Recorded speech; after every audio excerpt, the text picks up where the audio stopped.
ಪತಿ ದರ್ಶನ್ರನ್ನ ಅನ್ಫಾಲೋ ಮಾಡಿದ್ದಾರೆ ಪತ್ನಿ ವಿಜಯಲಕ್ಷ್ಮಿ. ದರ್ಶನ್ ಅರೆಸ್ಟ್ ಬೆನ್ನಲ್ಲೇ ಇನ್ಸ್ಟಾಗ್ರಾಮ್ ಡಿಪಿ ತೆಗೆದುಹಾಕಿದ್ದಾರೆ. Vijayalakshmi Darshan fan page follow ಮಾಡ್ತಾ ಇದ್ದಂತಹ ವಿಜಯಲಕ್ಷ್ಮಿ ಅನ್ಫಾಲೋ ಮಾಡಿದ್ದಾರೆ. ಕೇಸ್ ದಾಖಲಾಗ್ತಲೇ ದರ್ಶನ್ನಿಂದ ವಿಜಯಲಕ್ಷ್ಮಿ ಅಂತರ ಕಾಯ್ದುಕೊಳ್ತಾ ಇದ್ದಾರೆ ಅಂತ. ಇತ್ತೀಚಿನ ದಿನಗಳಲ್ಲಿ ತುಂಬಾ ಅನ್ಯೋನ್ಯವಾಗಿದ್ದಂತಹ ದಂಪತಿ ಆನಿವರ್ಸರಿಯನ್ನು ಕೂಡ ದುಬೈನಲ್ಲಿ ಹೋಗಿ ಸೆಲೆಬ್ರೇಟ್ ಮಾಡ್ಕೊಂಡಿದ್ರು ಅವರು. ಸೊ ಆ ಫೋಟೋ ವಿಡಿಯೋಗಳನ್ನು ಕೂಡ ಸೋಷಿಯಲ್ ಮೀಡಿಯಾದಲ್ಲಿ ನಾವೆಲ್ಲ ಗಮನಿಸಿದ್ದೀವಿ. ತುಂಬಾ ವರ್ಷಗಳ ಆದ ನಂತರ ಇತ್ತೀಚೆಗೆ ಈ ಜೋಡಿ ಮಧ್ಯೆ ಅನ್ಯೋನ್ಯತೆ ಕಂಡು ಬರ್ತಾ ಇತ್ತು. ಅದು ಕೂಡ ಹಾಳಾಯ್ತಾ ಅಂತ. ಇನ್ನು ದರ್ಶನ್ರನ್ನ ಅನ್ಫಾಲೋ ಮಾಡೋ ಮೂಲಕ, ದರ್ಶನ್ ಜೊತೆ ಇದ್ದಂತಹ ಡಿಪಿಯನ್ನ ತೆಗೆದುಹಾಕೋ ಮೂಲಕ ಇದು ನನ್ನ ಫಸ್ಟ್ ರಿಯಾಕ್ಷನ್ ಅನ್ನೋದನ್ನ ತೋರಿಸಿಕೊಟ್ಟಿದ್ದಾರಾ ಪತ್ನಿ ವಿಜಯಲಕ್ಷ್ಮಿ ಅಂತ. ಪವಿತ್ರ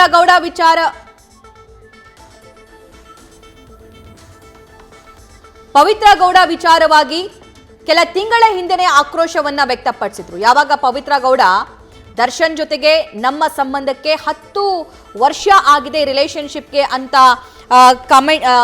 ರೀಲ್ಸ್ ಅನ್ನ ಮಾಡಿದ್ರು. ಅದಾದ ನಂತರ ವಿಜಯಲಕ್ಷ್ಮಿ ಕೂಡ ಆಕ್ರೋಶವನ್ನ ವ್ಯಕ್ತಪಡಿಸಿದ್ರು. ಸದ್ಯದ ದೃಶ್ಯ ಗಮನಿಸ್ತಾ ಇದ್ದೀರಿ. ಸೊ ಇಲ್ಲಿ ದರ್ಶನ್ರನ್ನ ಅನ್ಫಾಲೋ ಮಾಡಿದ್ದಾರೆ. ಸೊ ಇಲ್ಲಿ ಅವರ ಫಾಲೋವಿಂಗ್ ಲಿಸ್ಟ್ 0 ಇದೆ. ಅದರ ಜೊತೆಗೆ ವಿಜಯಲಕ್ಷ್ಮಿ ತಮ್ಮ ಡಿಪಿಯನ್ನ ತೆಗೆದು ಹಾಕಿದ್ದಾರೆ. ಮತ್ತಷ್ಟು ಅಪ್ಡೇಟ್ಸ್ ಭರತ್ ನೀಡ್ತಾರೆ. ಭರತ್, ದರ್ಶನ್ರನ್ನ ಅನ್ಫಾಲೋ ಮಾಡೋ ಮೂಲಕ ಡಿಪಿಯನ್ನ ತೆಗೆದುಹಾಕಿರೋ ಮೂಲಕ ವಿಜಯಲಕ್ಷ್ಮಿ ಅವರು ಅಂತರ ಕಾಯ್ದುಕೊಳ್ತಾ ಇದ್ದಾರಾ ಅನ್ನೋ ಪ್ರಶ್ನೆ ಒಂದ್ ಕಡೆ ಮೂಡಿದ್ರೆ, ಮತ್ತೊಂದು ಕಡೆ ತಮ್ಮ ಬೇಸರವನ್ನ ಈ ಮೂಲಕ ವ್ಯಕ್ತಪಡಿಸ್ತಾ ಇದ್ದಾರಾ ಅಂತ. ಖಂಡಿತ ಸಭಾ, ಏನಂತ ಹೇಳಿದ್ರೆ ಈ ಮರ್ಡರ್ ಕೇಸ್ ಅಂದ್ರೆ ರೇಣುಕಾ ಸ್ವಾಮಿಯ ಮರ್ಡರ್ ಕೇಸ್ ದಾಖಲಾಗ್ತಾ ಇದ್ದಂತೆ ನಿನ್ನೆ ಸಂಜೆವರೆಗೂ ಕೂಡ ವಿಜಯಲಕ್ಷ್ಮಿ ಅವರ ಇನ್ಸ್ಟಾಗ್ರಾಮ್ ಖಾತೆ ಯಥಾಸ್ಥಿತಿಯಲ್ಲೇ ಇತ್ತು.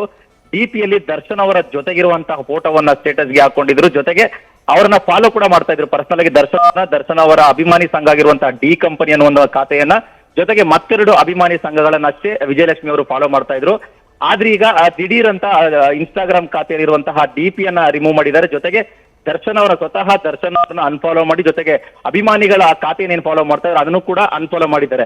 ಅಂತ ಹೇಳಿದ್ರೆ ಈ ಘಟನೆಯಿಂದ ಎಲ್ಲೋ ಒಂದ್ ಕಡೆ ವಿಜಯಲಕ್ಷ್ಮಿ ಅವರು ಬೇಜಾರಾಗಿದ್ದಾರೆ. ಜೊತೆಗೆ ಅಂತರವನ್ನ ಕಾಯ್ದುಕೊಳ್ತಾ ಇದ್ದಾರೆ ಅಂತ ಒಂದು ಅನುಮಾನ ಕೂಡ ಇಲ್ಲಿ ವ್ಯಕ್ತವಾಗ್ತಾ ಇದೆ. ಯಾಕಂತ ಹೇಳಿದ್ರೆ ಈ ಕೇಸ್ನಲ್ಲಿ ಪ್ರಮುಖವಾಗಿ ಪವಿತ್ರ ಗೌಡ ಅವರ ಹೆಸರು ಸಿಗಾಕೊಂಡಿದೆ. ಪವಿತ್ರ ಗೌಡ ಅವರಿಂದಲೇ ಈ ಒಂದು ಕೃತ್ಯ ಆಗಿರುವಂತದ್ದು ವರದಿ ಆಗ್ತಾ ಇರೋದ್ರ ಹಿನ್ನೆಲೆ ದರ್ಶನ್ ಅವರಿಗೆ ವೈಫು ಮತ್ತೆ ಪವಿತ್ರ ಗೌಡ ಅವರಿಗೆ ಮೊದಲಿನಲ್ಲೂ ಕೂಡ ಆಗ್ ಬರ್ತಾರೆ. ಯಾಕಂತ ಹೇಳಿದ್ರೆ ದರ್ಶನ್ ಅವರ ದಾಂಪತ್ಯ ವಿಚಾರದಲ್ಲಿ ಪವಿತ್ರ ಗೌಡ ಅವರೇ ವಿಲನ್ ಆಗಿದ್ರು ವಿಜಯಲಕ್ಷ್ಮಿ ಅವರ ವಿಚಾರದಲ್ಲಿ ಪವಿತ್ರ ಗೌಡ ಅವರು ಕಳೆದ 10 ವರ್ಷಗಳಿಂದ ಕೂಡ ಸಾಕಷ್ಟು ಅವರನ್ನ ವಿರೋಧ ಮಾಡ್ತಾ ಬರ್ತಾ ಇದ್ದಾರೆ. ತಮ್ಮ ಗಂಡನ ಜೊತೆ ಒಂದಿಷ್ಟು ಫೋಟೋಗಳನ್ನ, ಖಾಸಗಿ ಫೋಟೋಗಳನ್ನ ಅವರ ಅಕೌಂಟ್ ನಲ್ಲಿ ಹಾಕೋದ್ರ ಮುಖಾಂತರ, ಜೊತೆಗೆ ತಮ್ಮಿಬ್ಬರ ರಿಲೇಶನ್ಶಿಪ್ಗೆ 10 ವರ್ಷ ಆಗಿದೆ ಅನ್ನೋದ್ರ ಮುಖಾಂತರ ದರ್ಶನ್ ಮತ್ತೆ ವಿಜಯಲಕ್ಷ್ಮಿ ಅವರ ದಾಂಪತ್ಯದಲ್ಲಿ ಪದೇ ಪವಿತ್ರ ಗೌಡ ಅವರು ಇಂಟರ್ಫಿಯರ್ ಆಗ್ತಾ ಇದ್ರು. ಸೊ ಈಗ ಮರ್ಡರ್ ಕೇಸ್ ನಲ್ಲೂ ಕೂಡ ಪವಿತ್ರ ಗೌಡ ಅವರೇ ಪ್ರಮುಖ ಪಾತ್ರ ವಹಿಸಿರೋದಂತ ಗೊತ್ತಾದ ಮೇಲೆ ವಿಜಯಲಕ್ಷ್ಮಿ ಅವರು ನಿಜಕ್ಕೂ ಈ ಘಟನೆಯಿಂದ ಆಘಾತಕ್ಕೊಳಗಾಗಿರ್ತಾರೆ. ಜೊತೆಗೆ ಈ ಘಟನೆಯನ್ನ ವಿರೋಧಿಸ್ತಾ ಇದ್ದಾರೆ ಅಂತಾನೆ ಹೇಳ್ಬೋದು ಈಗ ಪರೋಕ್ಷವಾಗಿ. ಹಾಗಾಗಿಯೇ ದರ್ಶನ್ ಅವರನ್ನ ಅನ್ಫಾಲೋ ಮಾಡಿ, ಜೊತೆಗೆ ಆ ಡಿಪಿಯನ್ನ ರಿಮೂವ್ ಮಾಡೋದ್ರ ಮುಖಾಂತರ ಎಲ್ಲೋ ಒಂದ್ ಕಡೆ ಈ ಘಟನೆಯಿಂದ ಜೊತೆಗೆ ಅವರ ಬೇಸರವನ್ನ ಹೊರಹಾಕುವುದರ ಜೊತೆಗೆ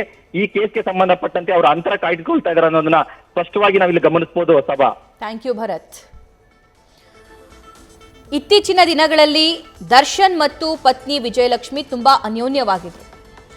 ಸೋಷಿಯಲ್ ಮೀಡಿಯಾದಲ್ಲೂ ಕೂಡ ಪದೇ ದರ್ಶನ್ ಜೊತೆಗಿನ ಫೋಟೋ, ಮಗನ ಜೊತೆಗಿನ ಫೋಟೋ, ಇವ್ರು 3 ಜನ ಇದ್ದಂತಹ V3 ಅನ್ನುವಂಥ ಕ್ಯಾಪ್ಷನ್ ಕೊಡೋ ಮೂಲಕ ಅವರ ಇನ್ಸ್ಟಾಗ್ರಾಮ್ ಖಾತೆಯಲ್ಲಿ ವಿಜಯಲಕ್ಷ್ಮಿ ಫೋಟೋಸ್ಗಳನ್ನು ಅಪ್ಲೋಡ್ ಮಾಡ್ತಾ ಇದ್ರು. ಸಹಜವಾಗಿ ಇಂಥ ಪ್ರಕರಣದಲ್ಲಿ ಅದು ಕೂಡ ಬೇರೆ ಹೆಣ್ಣಿನಗೋಸ್ಕರ ದರ್ಶನ್ ಜೈಲು ಪಾಲಾಗಿದ್ದಾರೆ ಅನ್ನುವಂತಹ ವಿಚಾರ ಪತ್ನಿಗೆ ನೋವಿನ ಜೊತೆಗೆ ಆಘಾತ ಕೂಡ ತರುತ್ತೆ. ಆ ಕೆಲಸ ಇಲ್ಲಿ ವಿಜಯಲಕ್ಷ್ಮಿ ಅವ್ರಿಗೂ ಕೂಡ ಆಗಿದೆ.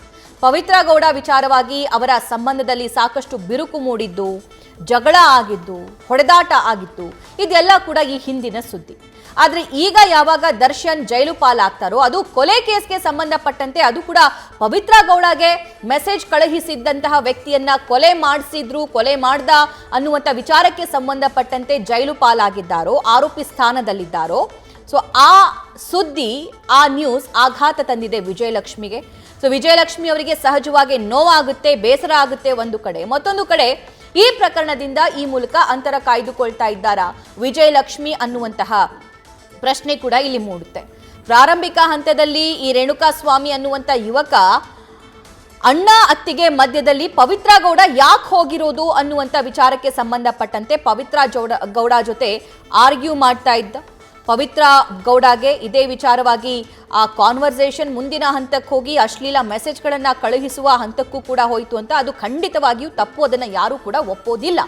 ಆದ್ರೆ ಆ ವ್ಯಕ್ತಿಯನ್ನ ಕರೆಸಿ ವಾರ್ನ್ ಮಾಡಿ ಕಳುಹಿಸಬಹುದಾಗಿತ್ತಲ್ವಾ, ಅಥವಾ ಪೇರೆಂಟ್ಸ್ ಹತ್ರ ಆತನಿಗೆ ಹೇಳಬಹುದಾಗಿತ್ತಲ್ವಾ, ಬುದ್ಧಿವಾದ ಹೇಳಬಹುದಾಗಿತ್ತಲ್ವಾ? ಅದಕ್ಕೂ ಮೀರಿ ಕಾನೂನು ಅಂತ ಒಂದಿದೆ, ಸೈಬರ್ ಕ್ರೈಮ್ ಬ್ರಾಂಚ್ ಅಂತ ಒಂದಿದೆ. ಸೊ ಅಲ್ಲಿ ಕಂಪ್ಲೇಂಟ್ ಕೊಡಬಹುದಾಗಿತ್ತಲ್ವಾ ಅನ್ನೋದು ಎಲ್ರಿಗೂ ಮೂಡುವಂತಹ ಪ್ರಶ್ನೆ.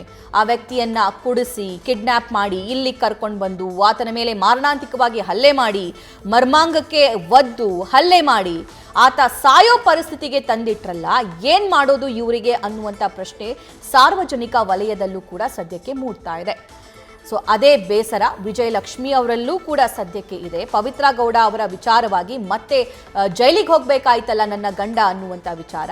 ಸೊ ಹಾಗಾಗಿ ಅವ್ರನ್ನ ಅನ್ಫಾಲೋ ಮಾಡಿರಬಹುದು, ಈ ಪ್ರಕರಣದಿಂದ ಅಂತರನೂ ಕೂಡ ಕಾಯ್ದುಕೊಂಡಿರಬಹುದು. ನ್ಯೂಸ್ ಫಸ್ಟ್ ನಿರ್ಭೀತಿಯಿಂದ ನಿಮ್ಮ ಪರವಾಗಿ.